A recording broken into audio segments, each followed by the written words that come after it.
আমি একটা কোণায় দাঁড়িয়ে দেখছিলাম দুটি ছেলে গেরুয়া বসন পরে মন্দিরে সিঁড়ি মুছছিল। এত মন দিয়ে আমি কাউকে সিঁড়ি মুছতে দেখিনি, এত ভালোবাসা দিয়ে আমি কাউকে ধুলো তুলতে দেখিনি।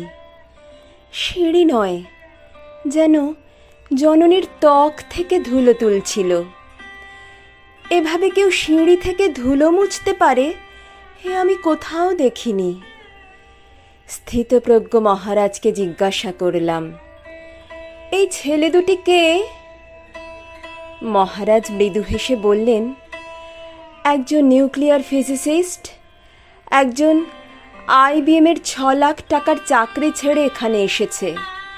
সিঁড়ি ধুতে এসেছে, যে সিঁড়ি দিয়ে মানুষ ওপরে উঠে তা যেন পরিষ্কার হয়।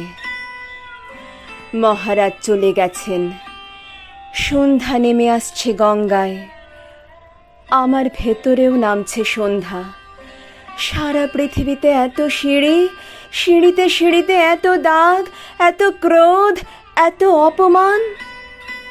আরতি শুরুর আগে মনে হলো, যে সিঁড়ি মুছতে পারে না সে কোনোদিন মানুষের চোখের জল মুছতে পারবে না।